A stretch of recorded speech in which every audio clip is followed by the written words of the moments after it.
नमस्कार।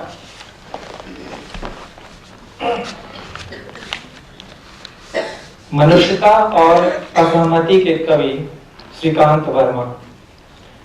हिंदी के प्रसिद्ध कवि श्रीकांत वर्मा की कविताओं का संसार बहुत ही विस्तृत है।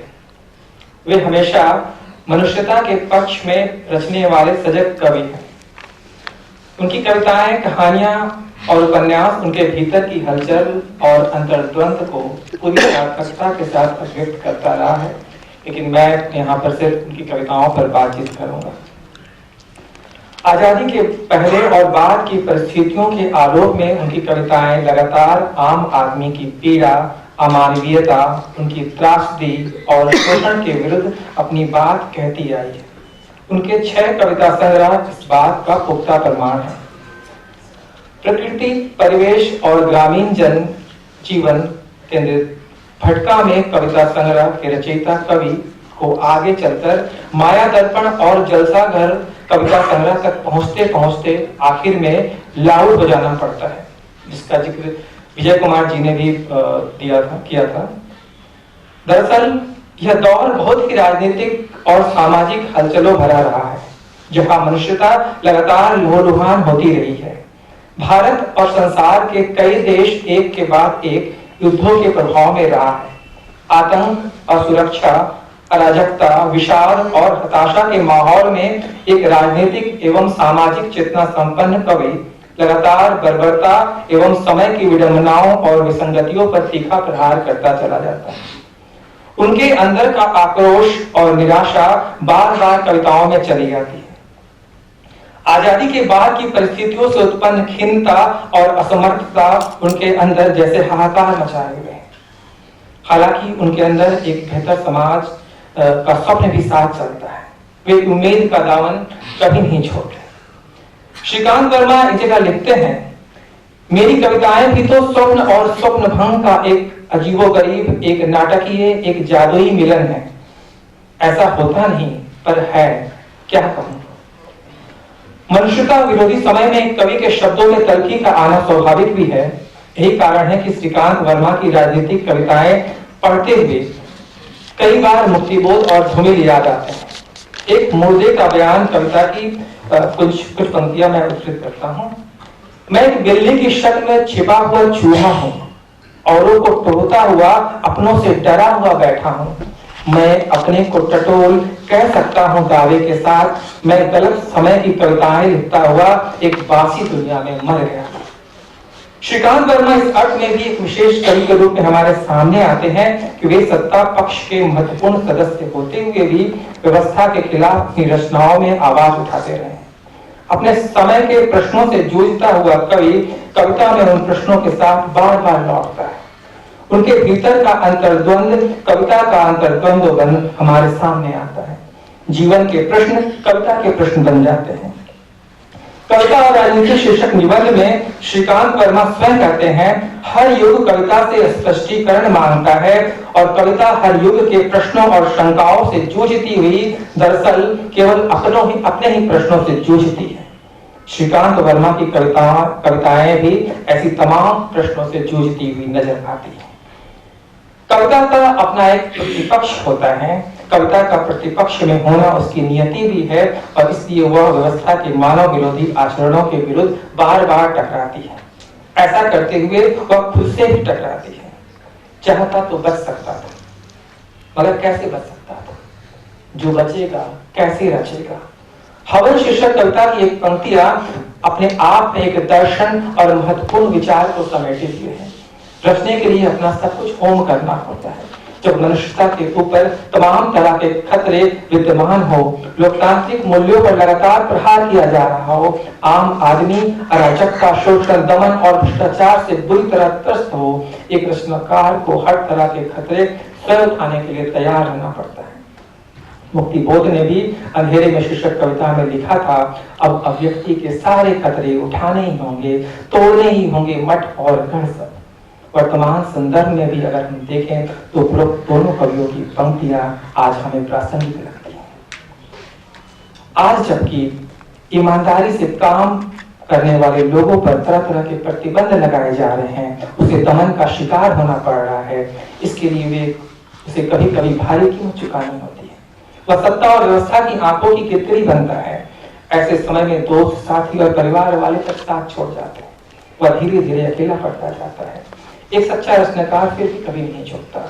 श्रीकांत वर्मा ने लिखा है, राजनीतिज्ञों ने मुझे पूरी तरह भुला दिया। अच्छा ही हुआ, मुझे भी उन्हें भुला देना चाहिए। बहुत से मित्र हैं जिन्होंने आंखें फेर ली हैं, कतराने लगे हैं। शायद वे सोचते हैं, अब मेरे पास बचा क्या है, मैं उन्हें क्या दे सकता।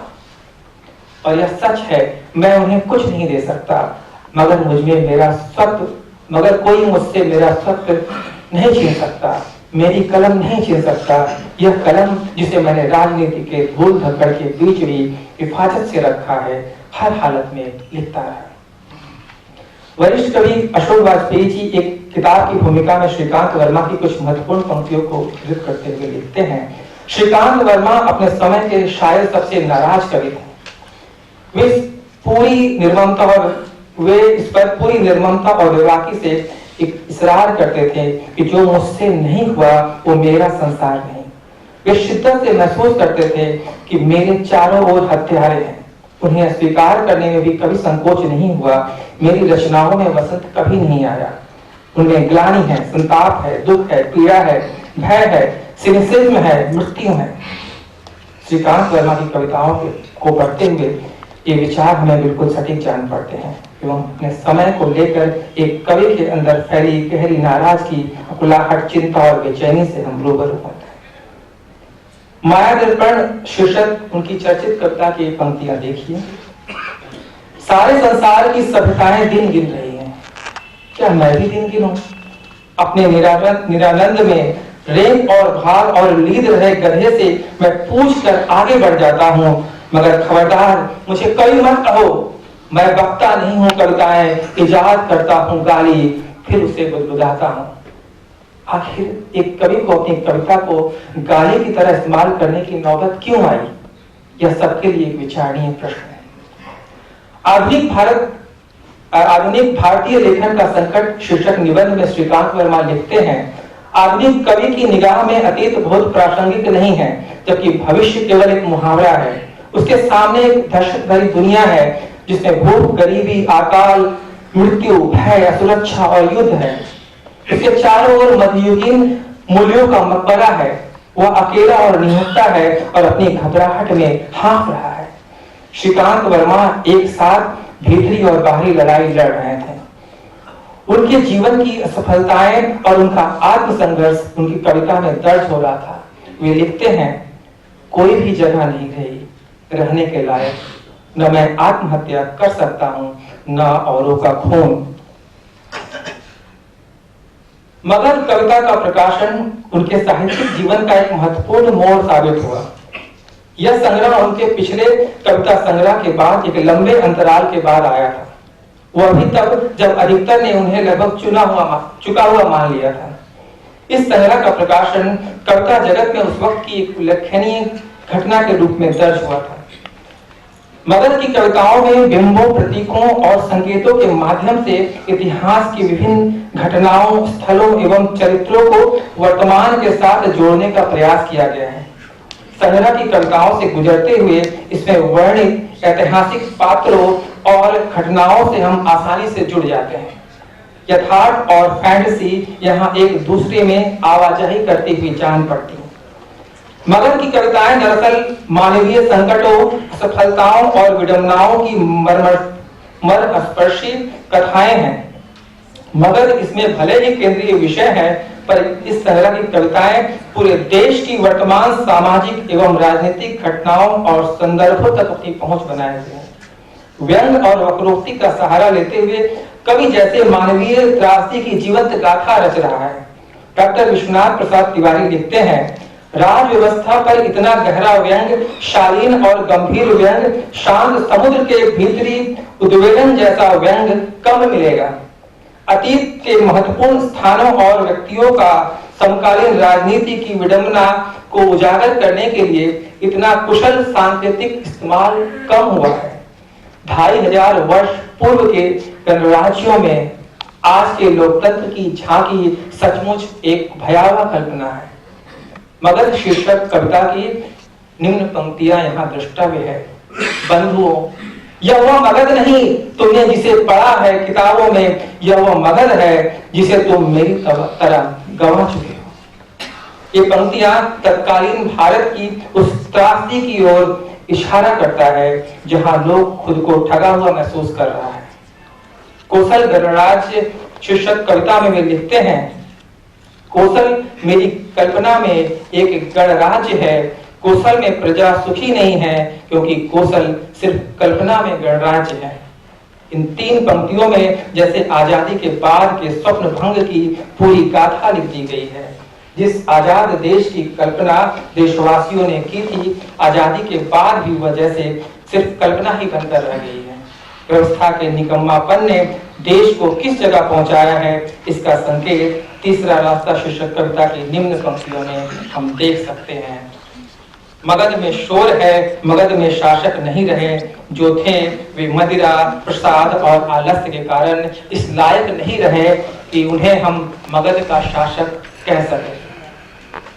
वर्तमान संदर्भ में भी अगर हम इस पूरी कविता को देखें तो जैसे यह आज की ही बात लगती है। उन विडंबनाओं से आज भी हम कहाँ मुक्त हो पाए हैं। हमें मुक्ति का कोई वैकल्पिक रास्ता भी नजर नहीं आता।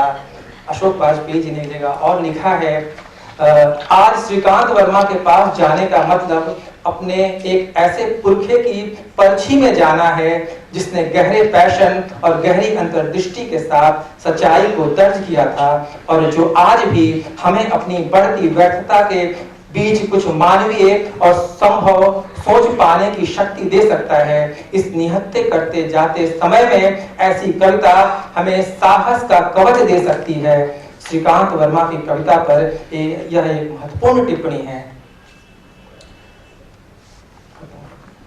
श्रीकांत वर्मा अपने समय के यथार्थ को नए भावबोध एवं नए रूप में अभिव्यक्त करते हैं। इसमें भाषा का नया तेवर विद्यमान है, साथ ही भाषा की आक्रामकता भी। वे कविता की भाषा में लगातार जरूरी तोड़फोड़ भी करते हैं। तत्कालीन समय की संवेदना, आवेग और चिंताओं की प्रमाणिक अभिव्यक्ति के लिए उन्हें यह आवश्यक भी लगा था। उनके काव्य शिल्प में भी नवीनता दृष्टिगोचर होती है। उनका काव्य शिल्प भी विभिन्न आलोचकों के लिए हमेशा चर्चा का विषय रहा है। आने वाले समय में भी इन विषयों पर चर्चा होती रहेगी।